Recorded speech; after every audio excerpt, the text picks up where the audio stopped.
반갑습니다. 저는 조울용 선교사라고 합니다. 저는 이제 일본 오사카라고 하는 곳에서 사역을 하고 있고요. 돌아보니까 제가 이제 33년 됐습니다. 33년 전에 요즘 단어이죠. 지방 지잡대를 나와가지고 인생을 한번 좀 여기서 역전을 해야 되겠다 싶어가지고 33년 전에 제가 유학을 일본으로 동경으로 갔었더랬습니다. 제가 대학교 다닐 때에는 한국이 굉장히 좀 이렇게 경제적 그런 어떤 어려움에 있었는데 이 뭐냐면 미국에서 그 우루과이 라운드라고 하는 그런 이제 그 새로운 법들이 적용이 되면서 한국의 전자제품 혹은 뭐 자동차 이런 것들을 팔아서 이렇게 무역을 하던 때 미국에서 그 값싼 그 농산물들을 너희들 판 만큼 사가라 뭐 이런 뭐 압력이라고 그럴까요? 이런 게 있었습니다. 저희 부모님은 농사를 지으셔요.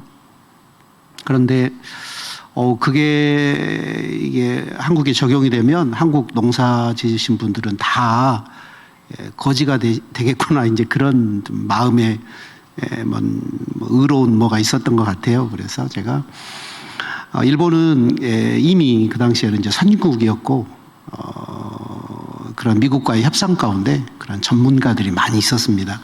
일본에서 이미 자동차나 가전제품들을 많이 미국하고 협상 가운데 하고 있었고 그 당시에 말로는 동경을 팔면 미국을 산다 이런 말이 있었고 실제로 맨하탄의 절반은 일본 것이었다고 이야기하는 시절이 30년 전에는 있었습니다.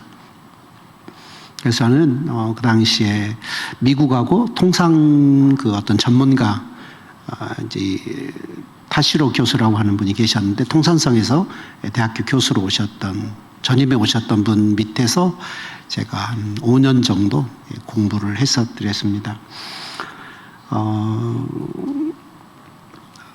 저는 제가 선교사 될 줄을 저도 몰랐고 저희 어머니도 몰랐고 아무도 몰랐고 참 어려운 그런 중에 저는 참 선교사는 꿈도 생각을 못했는데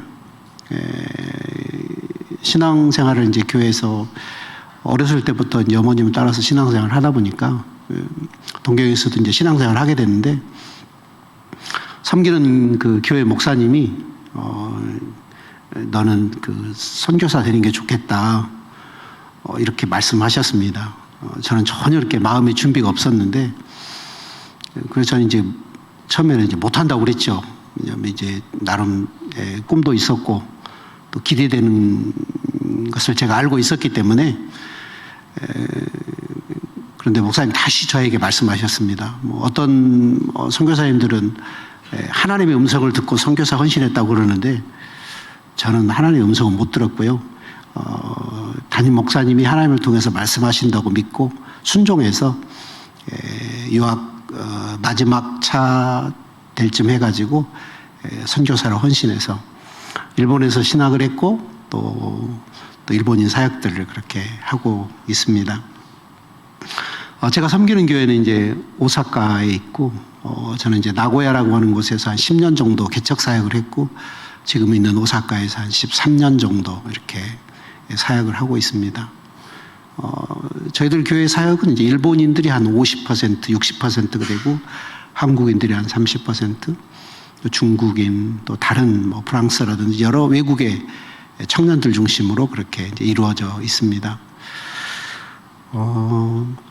한국도 요즘에는 캠퍼스에서 예수 믿기가 쉽지가 않다고 또 저는 대학교 다닐 때 한국에서 CCC라고 하는 선교단체를 다녔는데 후배 강사님들의 이야기를 들어보니까 요즘에는 뭐 캠퍼스도 선교지라고 3%가 안 돼서 선교지라고 그렇게 이야기들을 하시더라고요.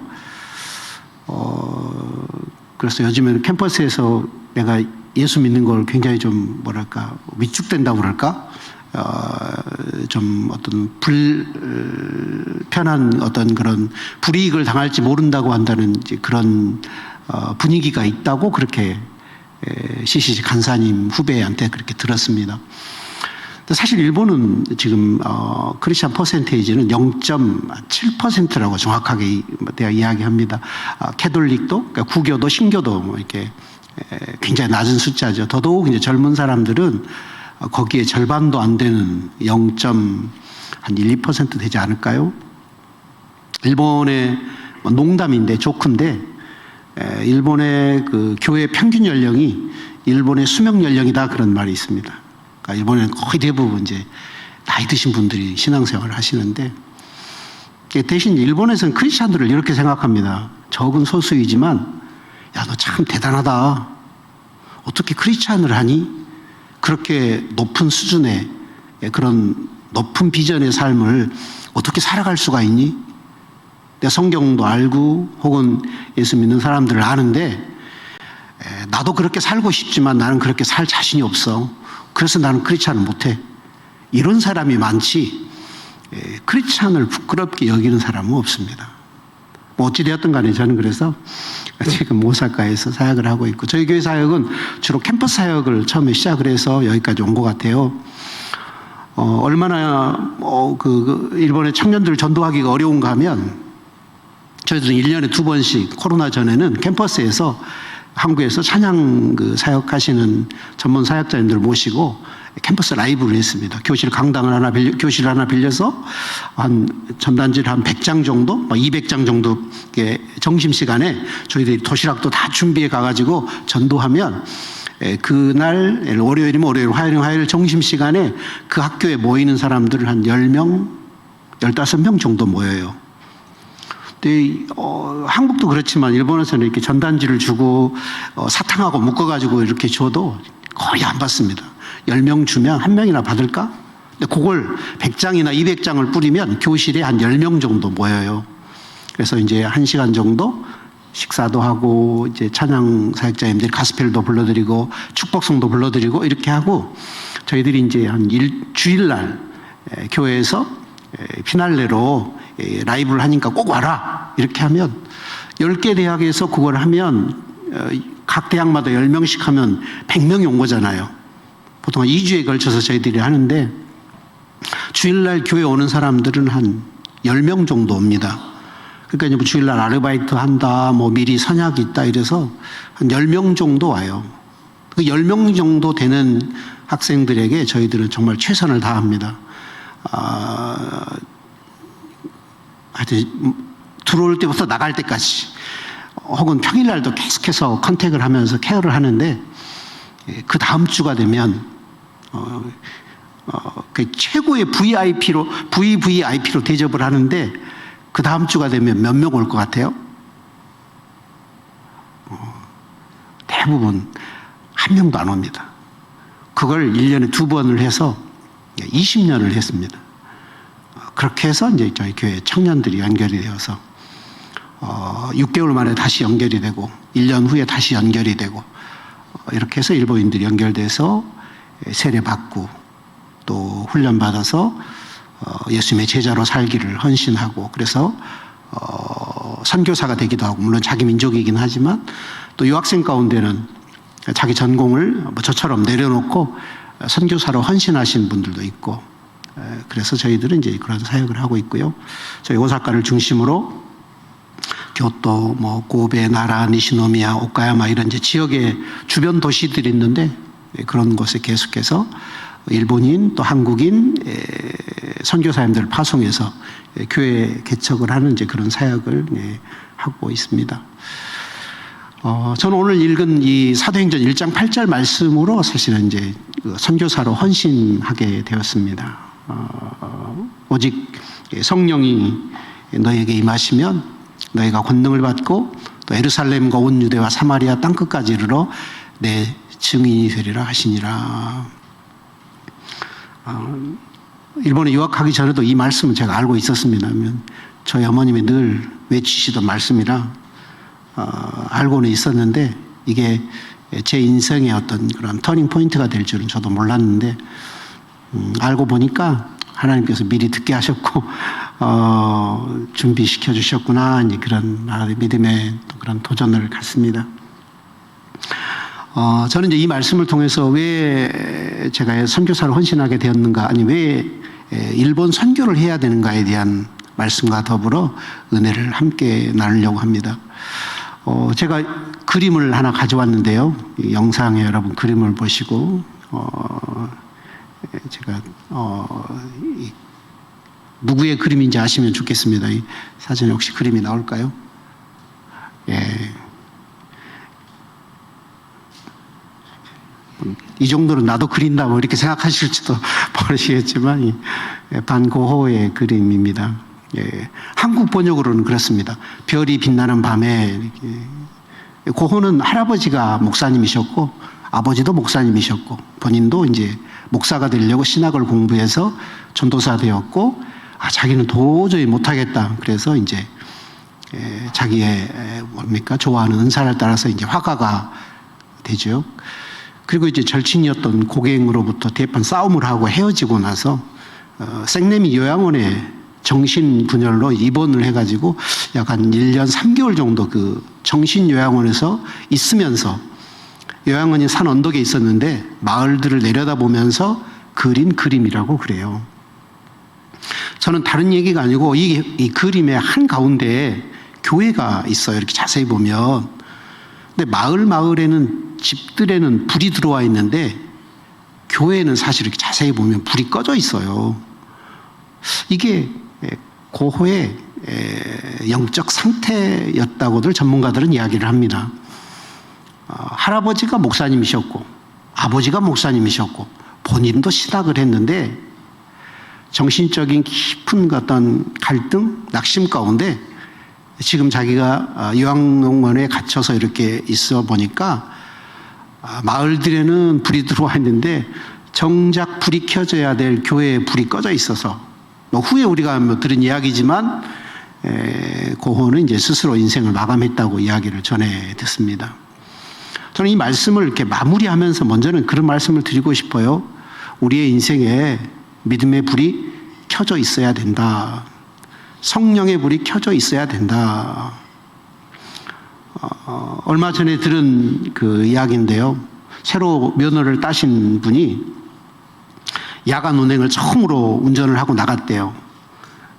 밤에 운전을 하고 나갔는데 정말 조심스럽더래요. 낮에 하는 운전하고는 전혀 다르더래요. 하여튼 최선을 다해서 조심조심 운전을 하고 가는데 얼마만큼 지나가니까 앞에서 교통경찰이 자기를 잡더래요. 자기가 너무 긴장이 돼가지고 제가 혹시 신호 위반을 했습니까? 아니, 신호 위반 아닙니다.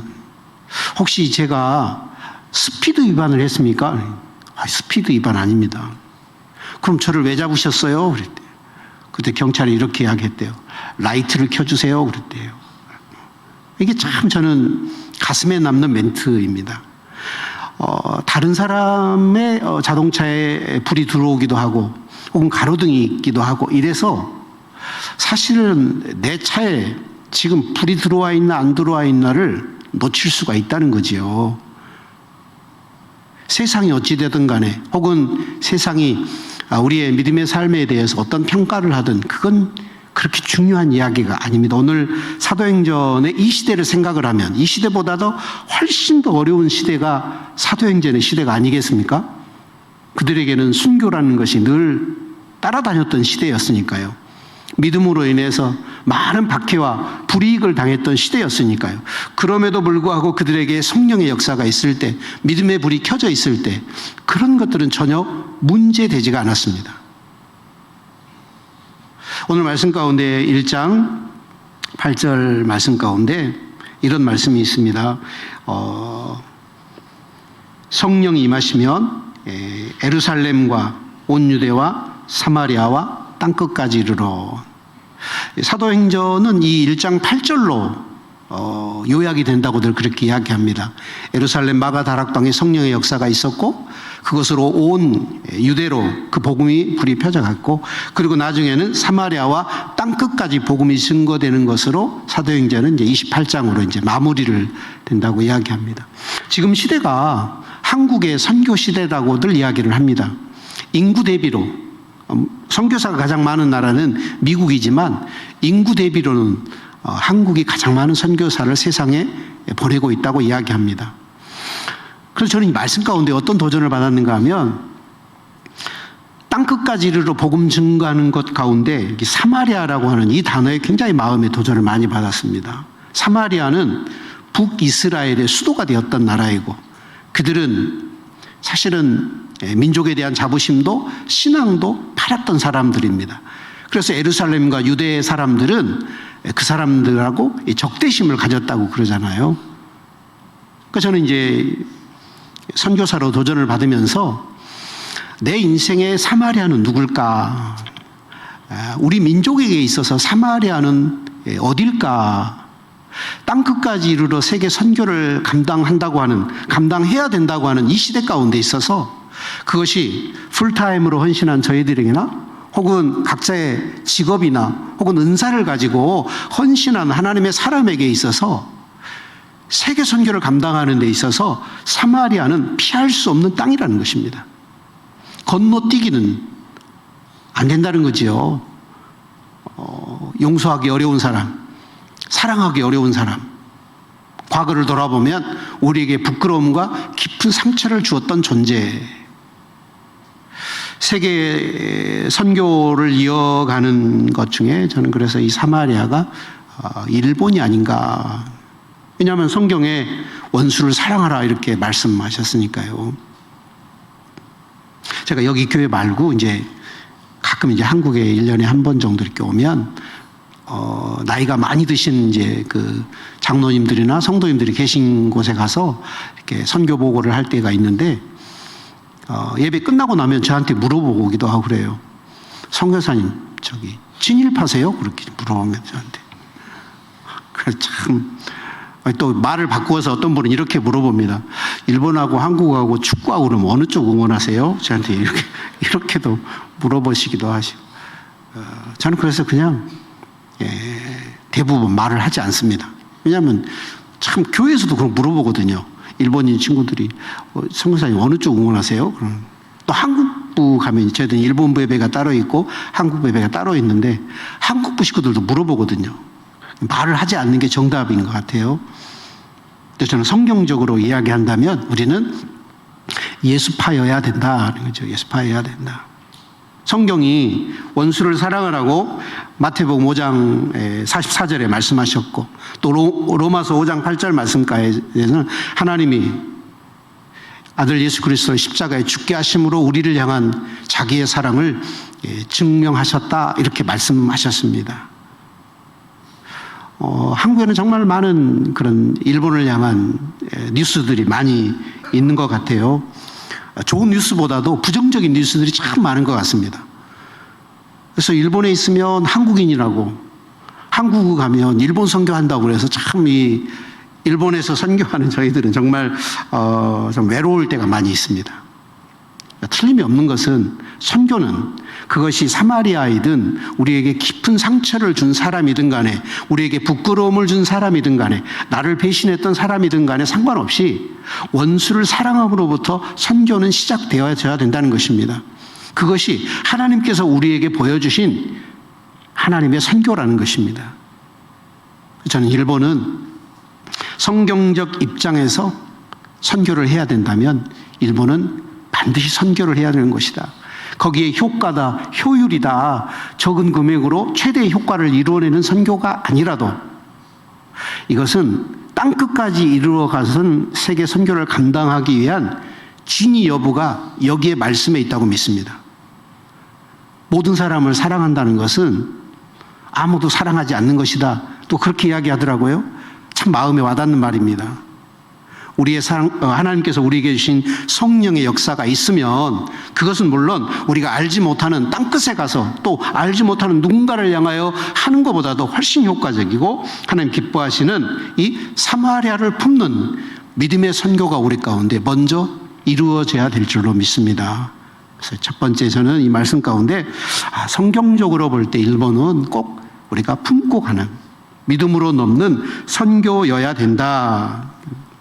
또 하나 저는 일본을 선교해야 되는 이유가 있다면 일본은 선교학적으로 선교해야 된다. 일반적으로 선교지 그러면 3%를 기준으로 우리 선교사들은 잡습니다. 그러니까 3%가 안 되면 사실 그건 선교지고 3%를 넘어가면 자립이 가능하다고들 이야기합니다. 그걸 흔히들 이제 바닷물을 예로 들거든요. 바닷물의 염도는 기본 3% 전후라고 그렇게 이야기하지 않습니까? 물론 이제 사해 가면 훨씬 더 높은 농도가 있다고 이야기합니다만은, 그러니까 3%가 넘어가면 어떤 세상에 있는 지저분한 물들도 어떤 환경 가운데서 다 그것을 정화해서 다시 온 세상으로 비를 통해서든지 뭐 이렇게 해서 세상을 씻어내는 이런 작업들이 가능하다. 일본은 말씀드린 것처럼 캐톨릭과 프로테스탄트를 더해도 1%가 안 되는 나라입니다. 그러니까 1459년에 프란시스 자비엘이라고 하는 사람이 성경을 가지고 들어왔고 1859년에 개신교의 선교사들이 들어왔지만 지금까지 성경이 들어온 이후 500년 가까운 동안 일본은 1%를 넘은 적이 없습니다. 그래서 사실은 진정한 용서, 진정한 사랑을 그들이 보고 들은 적이 없는지도 모르겠어요. 저희 교회에 있는 이제 일본에 있는 저희 교회도 유학생들이 많이 있는데 유학생들 가운데 이집트에서 온 유학생이 그렇게 이야기합니다. 우리나라에도요 있는데 우리나라는 8%입니다. 물론 이집트는 이제 콥트 선교회가 주를 이루는데 이집트는 8%래요. 인도네시아 자매가 있는데 인도네시아 자매, 우리는 10%를 넘어요 그럽니다. 세계 최고의 모슬렘 인구를 가지고 있는 인도네시아도 10%를 넘는데요. 중국인 형제들이 있는데 우리도 7%는 되는 것 같아요. 이렇게 이야기합니다. 하나님께서 은혜를 주신 거지요. 일본은 성경이 들어온 후로 지금까지 한 번도 1%를 넘은 적이 없다고들 이야기합니다. 그러니까 선교는 물론 정말 문명적으로 혹은 시대적으로 개발도상국이라고 그럽니까? 어려운 지역을 돕는 것도 선교이지만 저희들도 해보거든요. 한글도 가르쳐줘 보기도 하고 또 지지미도 만들어서 주기도 하고 또 매달 한 번씩 고도모 쇼쿠드라고 그래가지고 부모님들이 아이들에게 따뜻한 밥을 해줄 수 없는 어린 아이들에게 매달 이렇게 무료 급식 봉사도 하고 이러는데 그걸로 예수 믿는 건 정말 기적 같은 일인 것 같아요. 쉽지가 않습니다. 정말 하나님의 사람을 세우기 위해서는 복음이 아니고서는 안 되는 것입니다. 한글을 가르쳐 봐도요, 복음이 아니면 안 되는 게 선교입니다. 그래서 저는 일본은 선교지적 선교이기 때문에 선교해야 된다. 저희들의 선교사들의 일본에서의 꿈은 일본이 3%가 되는 것입니다. 일본에는 에도 시대에 약 250년 역사 가운데 있어서 많은 핍박 박해자들이 있어서 한 30만 정도의 순교자가 있다고 그래요. 일본의 순교자들을 찾아내는 방식은 단순하고도 아주 솔직한 표현입니다. 그러니까 조그만한 이런 도시락 같은 조그만한 이 박스에다가 십자가나 예수님의 그림을 그리고 그걸 밟으라고 그랬대요. 마을의 관리가 집집마다 돌아다니면서 그걸 밟으라고 그러니까 일본말로 후미라고 그러는데 그걸 밟으면 너는 크리스찬이 아니다. 근데 그걸 못 밟는다든지 그걸 밟는 걸 주저하자면 그걸 데리고 와가지고 주위에게 뭐 이렇게 하기도 하고 집안을 수색하기도 하고 이렇게 해가지고 배교를 요청하는 배교. 예수를 버려라. 하나님을 부인해라. 근데 그게 안 되면 다 죽였다는 거예요. 그걸 250년을 했대요. 그래서 일본에는 30만의 순교자들이 있다고 그래요. 단순하지만 솔직하게 물어보는 거지요. 그럼에도 불구하고 일본이 1%를 넘지 못하는 이유는 뭐냐면 순교자들이 많으면 어떤 선교학자 교수는 그렇게 이야기하더라고요. 순교자가 많으면 부흥한다. 순교자가 많으면 나라가 잘 산다. 뭐 그런 말씀을 하시는데 일본은 또 예외인 것 같아요. 예수 안 믿어도요. 우리 선교사들이 어려움 중에요. 일본인은 예수 믿는 사람이 없어도 한국 사람들보다 훨씬 더 정직합니다. 예수 믿는 사람이 없어도 한국 사람들은 훨씬 더 성실합니다. 예수 안 믿어도 한국 사람들처럼 훨씬 더 검소합니다. 그래서 참 그게 어려워요. 그런데요, 복음에 의해서 예수 그리스도를 만나는 이런 은혜가 있으면 저는 인생이 바뀌고 더 나아가서 가정이 바뀌고 사회가 바뀌고 나라의 흐름이 바뀌는 은혜가 있게 될 줄로 믿습니다. 그래서 저는 이 일본에 그래서 선교지 중에 선교지여서 해야 된다. 일본이 변화되면 세상이 변화되고 또 일본인 안에 있는 성실하고 그리고 한결같고 그리고 좀 검소한 이런 성품을 가진 사람들이 지금 이 세계 가운데 마지막 남아있는 선교지에 선교하는 가장 준비된 나라가 일본이 아닌가, 그런 믿음의 도전을 가져봅니다. 마지막으로 한 가지만 더 말씀드리면, 일본은 역사적으로 우리에게 있어서 꼭 선교해야 된다. 한국 사람에게 있어서 우리나라하고 정말 얽히고 설킨 역사가 많이 있어서 우리 함께 예배드리는 우리의 공동체 가운데에서도 일본에 대한 다양한 어떤 이야기가 있는 것 같아요. 긍정적으로 바라보시는 분도 계시고 어떤 분들은 또 이제 부정적으로 바라보시는 분도 있고 그런 것 같아요. 저희 일본인 지체들 가운데 저희들이 이제 수년마다 한 번씩 한국 투어를 시키는데 이 일본 청년들이 한국 투어에서 가장 놀라는 장소가 어딘가 그러면 독립기념관입니다. 저도 가본 적은 없어요. 이제 제가 안내하지 않고 우리 이제 청년 사역자님들이 안내를 해주시는데, 독립기념관에 가가지고 뭐 일본 그 식민지 있고라니 있다고 그래요. 거기 가면 지금까지 거기 가기 전까지 한 2, 3일은 정말 막 한국 우리 성도님들 얼마나 좀 정성스레 선교지에서 왔다 그래가지고 맛있는 거 또 막 좋은데 막 선물도 주시고 너무 행복하다가 독립기념관을 딱 보고 오면 그 다음부터 밥을 잘 안 먹습니다. 그리고 얼굴에 웃음기나 밝은 것이 싹 없어져요. 그리고 일본에 돌아와서 이제 안심이 되니까 큰 한숨을 내쉽니다. 자기들은 몰랐던 거예요. 학교에서 가르치질 않았으니까. 그리고 나서 그들이 이제 이야기하는 거예요. 어떻게 이런 나라에 와서 이런 역사가 있는데 선교를 할 수 있느냐. 저는 그것이 하나님의 마음이라고 믿습니다. 그들은 어떤 한국인이 자기 민족에 대해서 일본과의 역사에 대해서 잘 설명해 내는 것보다도 그들 각자가 한국에 와서 보고 하나님의 사랑 가운데 섬기는 이 놀라운 이 어떤 은혜, 사랑을 만나면 가장 한국을 위해서 잘 설명할 수 있는 그런 일꾼이 세워지는 것 아닌가. 또 선교는 상처 입은 사람들이 하는 특권이 있습니다. 상처를 넘어선 사람들이만 할 수 있는 특권이 있어요. 저 개인적인 이야기이긴 하지만 제가 오래전에 좀 몸이 안 좋아가지고요. 그 캐나다의 매니토바의 그 위니펙이라고 하는 곳에 제가 몇 개월 좀 있었는데, 마침 그때 이제 여름 시즌이어가지고요. 단기 선교를 그 위니펙에서 모아가지고 한인교회들을 모아가지고 단기 선교를 가신다고 그러더라고요. 제가 그걸 따라갔거든요. 목사님이 인도하실 목사님이 한 팀이 부족하다 그래가지고 제가 이제 따라갔습니다. 그러니까 원주민, 그러니까 인디언이죠.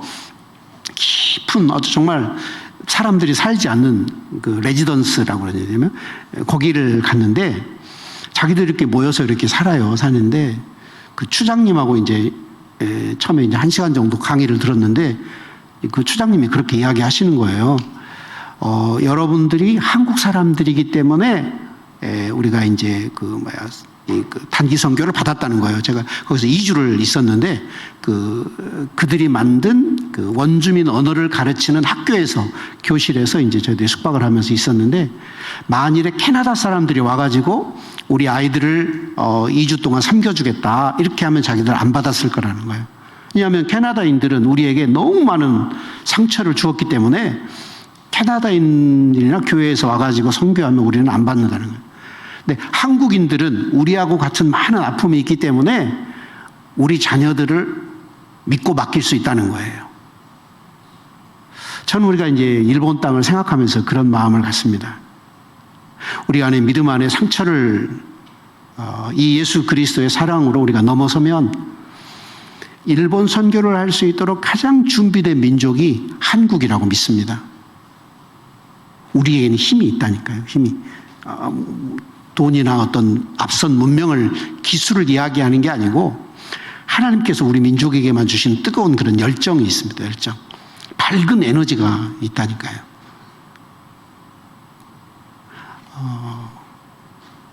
믿음 안에서 상처를 극복하면 그것은 용서고 사랑입니다. 근데 그것에 벗어나지 못하면 늘 복수만을 생각합니다. 그것은 서로 죽는 일이잖아요. 최근에 제가 도전받는 단어 중에 하나가 포용이라고 하는 단어입니다. 포용. 품는 거죠. 품는 것. 사실이냐 아니냐 이건 굉장히 중요합니다. 그런데 사실이냐 아니냐만 가지고 인생을 살아보면 결국은 혼자 됩니다. 왜냐하면 나도 죄인이니까요. 그런데요, 하나님께서 우리의 인생의 죄를 다 아시면서도 불구하고 우리를 품으시고 선교하셔서 하나님의 자녀되게 하셨고 우리를 붙드셔서 하나님 영광의 귀한 도구로 사용하셨던 것처럼 우리도 그런 믿음의 도전이 우리에게 있어야 되지 않겠나. 말씀을 마무리하면서 제가 오래전에 들었던 이야기인데요. 한국에서 가장 뛰어난 대학? 그러면 이제 흔히들 이제 서울대를 들잖아요. 여러분은 대학이라고 생각하실 수도 있겠지만,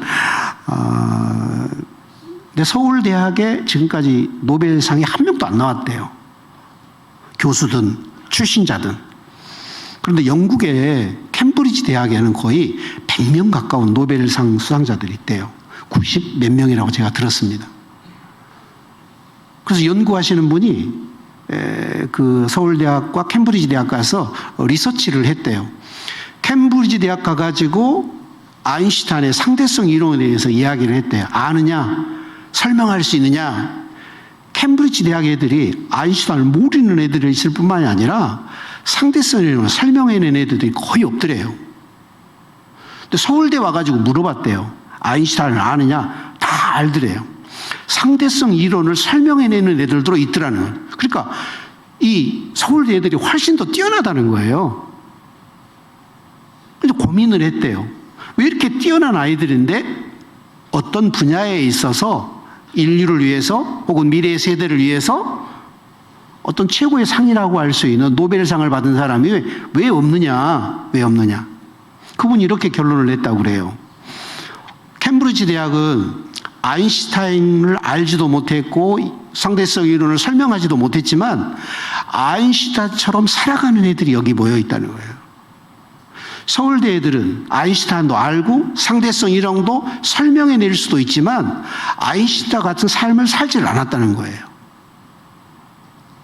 저는 믿음의 이야기를 하는 것입니다.